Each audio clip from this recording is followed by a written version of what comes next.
തൻ്റെ പിതാവിൻ്റെ മരണശേഷം ലയണൽ മെസ്സി എന്ന ഇതിഹാസ താരം സോഷ്യൽ മീഡിയയിലൂടെ ആദ്യ പ്രതികരണം നടത്തിയിരിക്കുന്നത് ഇങ്ങനെ: അച്ഛ, ഫൈനൽ വരെ എത്തി. ആ കിരീടം നിങ്ങൾക്ക് നേടിത്തരണമെന്ന് ഞാൻ ആഗ്രഹിച്ചിരുന്നു. എന്നാൽ എനിക്കതിന് സാധിച്ചില്ല. എൻ്റെ ശരീരവും കാലുകളും തളർന്നു പോയിരിക്കുന്നു. ടൂർണമെൻറ്റിലുടനീളം ഞാൻ അസ്വസ്ഥനായിരുന്നു. ഒരു വേൾഡ് കപ്പ് കൂടി കളിക്കൂ എന്ന് നിങ്ങൾ പറഞ്ഞതുകൊണ്ട് മാത്രമാണ് ഞാൻ ഈ വേൾഡ് കപ്പ് കളിച്ചത്.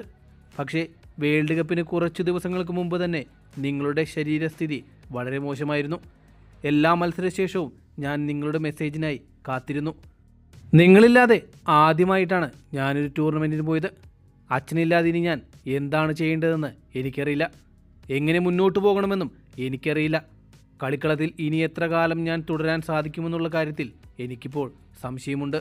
ഞങ്ങൾക്ക് വേൾഡ് കപ്പ് നേടിത്തരാൻ സാധിച്ചില്ല എന്നുള്ളത് സത്യം തന്നെയാണ്. പക്ഷേ ഓരോ മത്സരവും ഞങ്ങൾ എത്രത്തോളം സന്തോഷിച്ചിരുന്നു, എത്രത്തോളം ആനന്ദിച്ചിരുന്നു എന്നുള്ളത് ചിലപ്പോൾ അച്ഛന് മനസ്സിലാക്കാൻ സാധിച്ചിട്ടുണ്ടാവില്ല. നിങ്ങളില്ലാതെ ഇനി വരും ദിവസങ്ങളിൽ എന്ത് ചെയ്യണമെന്ന് എനിക്കറിയില്ല.